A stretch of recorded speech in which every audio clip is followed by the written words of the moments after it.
Hello friends, मैं हूं सुजाता चौहान और आप सभी का अपनी ऑनलाइन टीचिंग क्लासेस में एक बार फिर स्वागत करती हूं। आज कक्षा 4 के बच्चों उनकी पाठ्य पुस्तक उड़ान से 17वां लेसन लेकर आई हूं, जिसका शीर्षक है मैं हूं बिजली। तो चलिए स्टार्ट करते हैं ये लेसन। ये एक ज्ञानवर्धक पाठ है। मैं हूं बिजली, आज के युग की पहचान। आज का युग सच माने तो मेरा ही युग है, क्योंकि धरती से आकाश तक सब और बस मैं ही मैं दिखती हूँ। अगर तुम यह गिनने बैठो कि तुम्हारे जीवन में काम आने वाली चीज़ों में कौन कौन सी चीज़ें हैं जो बिजली से चलती हैं, तो गिनते गिनते परेशान हो जाओगे। तब भी सूची पूरी नहीं होगी। यहाँ तक कि बड़े बड़े बैंक, फैक्ट्रियाँ सब मेरी ओर इस तरह से ललचाई नज़रों से देखते हैं जैसे मैं ही उनकी भाग्य विधाता हूँ।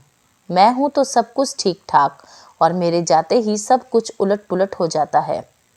और केवल धरती की बात ही क्यों की जाए, आदमी का अंतरिक्ष कार्यक्रम भी पूरी तरह से मुझ पर ही निर्भर है। मैं नहीं तो बड़े बड़े सुपर कंप्यूटर कहाँ से चलेंगे। कुल मिलाकर असलियत तो यह है कि मैं नहीं तो कुछ भी नहीं। पर तुम्हें हैरानी होगी, मेरी कहानी बहुत पुरानी है। आकाश की बिजली से तो लोग परिचित थे, जो बादलों के बीच कौंधती थी, जो दूर दूर तक दिखाई पड़ती थी। पर धरती पर भी बिजली होती है, इसका लोगों को पता नहीं था। फिर जब लोगों ने देखा कि कांच की छड़ पर फलालेन को रगड़ने से चिंगारी पैदा होती है, तो या सूखे बालों में कंघी फिराने से में कुछ चिकचिक सी होती है, तब लोगों को पता चला कि अरे, यह तो बिजली है, जो दो चीज़ों के रगड़ने से पैदा होती है। जिस तरह आसमान में बादलों की रगड़ या आपस में टकराने से बिजली पैदा होती है, ऐसे ही धरती पर दो चीज़ों को रगड़ा जाए तो बिजली पैदा हो जाती है। पर ये दोनों चीज़ें, आसमान की बिजली और धरती की बिजली, क्या एक ही हैं या अलग अलग हैं? इसको लेकर बड़े दिनों तक बहस और चर्चाएं चलती रही। तरह तरह के प्रयोग हुए। इन प्रयोगों में सबसे मज़ेदार था अमेरिकी वैज्ञानिक बेंजामिन फ्रैंकलिन का प्रयोग। उन्होंने आसमान में पतंग उड़ाने का निश्चय किया, पर यह थोड़ी अलग तरह की पतंग थी, जो रेशम की डोर से उड़ाई गई थी। उसके निचले हिस्से पर एक चाबी जुड़ी थी, ऊपरी हिस्से पर भी लोहे का तार था। जब यह बादलों तक पहुंची तो लोहे की तार से बिजली पतंग की डोर में आई और फिर नीचे बंधी हुई चाबी में भी। जब बेंजामिन फ्रैंकलिन ने पतंग उड़ाते उड़ाते अपने हाथ के पास बंधी चाबी को छुआ, तो जोर से चिट चिट की आवाज़ हुई और उन्हें करंट लगा।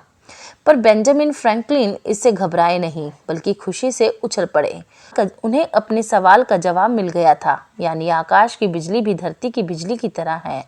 दोनों में कोई अंतर नहीं है। इसके बाद तो मुझे लेकर होने वाले रिसर्च में इतनी तेजी आई कि चारों ओर मेरी ही चर्चा सुनाई देती। थॉमस एल्वा एडिसन ने बिजली के बल्ब का आविष्कार किया तो सारी दुनिया में हलचल मच गई। लोग सोचने लगे कि एडिसन ने आदमी की अंधेरी दुनिया को उजाले से भर दिया। इधर मुझे सुरक्षित रखने की कोशिशें भी लगातार चल रही थी, ताकि मैं उपकरणों में इस तरह बंद रहूं कि जब चाहे मेरा इस्तेमाल हो सके। इसके लिए वैज्ञानिकों को बैटरियां बनाने का आइडिया सूझा। आखिर किस्म किस्म की बैटरियां बनी, छोटे से छोटे सेल बने। जरा सोचो, तुम्हारे टीवी का रिमोट या कंप्यूटर का कॉर्डलेस माउस, सब में मेरा सूखा सेल ही तो काम करता है, वरना ना तुम्हारा कंप्यूटर चले और ना ही टीवी। अब तो दिनों दिन मेरा उपयोग बढ़ता ही जा रहा है। मेरे बिना आदमी ना आकाश में उड़ पाए, ना समुद्री यात्रा कर पाए। और हाँ, आज की ज़्यादातर रेलगाड़ियाँ भी तो मैं ही चलाती हूँ। आजकल जगह जगह पानी और ऊर्जा से मुझे पैदा करने की कोशिशें की जा रही हैं, ताकि मेरी बढ़ती हुई मांग को किसी तरह से पूरा किया जा सके। जगह जगह ताप बिजली घर भी बन रहे हैं, जिसमें रात दिन मेरा उत्पादन हो रहा है। डॉक्टर भाभा ने भारत के भविष्य का जो सपना देखा था, उसमें उन्हें ताप बिजली का महत्व समझ आ गया था। उन्होंने बड़े बड़े ताप बिजली घर बनाने की योजना बनाई। आज भारत इतनी तेजी से वैज्ञानिक प्रगति कर रहा है कि हमारा जीवन खुशहाल है, तो इसका बहुत कुछ श्रेय डॉक्टर भाभा के महान स्वप्न और प्रयत्नों को मिलना चाहिए। लेकिन साथ ही तुम सभी को इस सपने को पूरा करने में मदद करनी होगी। आज से प्रतिज्ञा करो कि तुम मुझे बेकार खर्च नहीं करोगे, ताकि अधिक से अधिक लोग मेरा लाभ उठा सकें। और अब आखिरी बात यह है कि भाई, मैं थोड़ी गुस्सैल हूँ और छेड़छाड़ बिल्कुल बर्दाश्त नहीं कर पाती। सच तो यह है कि मैं ताकत के अच्छे गुण ज्यादा हैं। अगर कोई संभाल कर मेरा इस्तेमाल करे तो वह मेरी प्रशंसा करते नहीं थकेगा। और यहीं पर ये पाठ समाप्त होता है। बच्चों, इस पाठ से हमें शिक्षा मिलती है कि बिजली बचाओ और उन्नति लाओ। आपको अपने घर में भी बिजली का उपयोग बड़ा ही ध्यान पूर्वक करना चाहिए और इसको बचाने के भी बहुत सारे प्रयत्न करने चाहिए। तो आज के लिए बस इतना ही। आप सभी का धन्यवाद।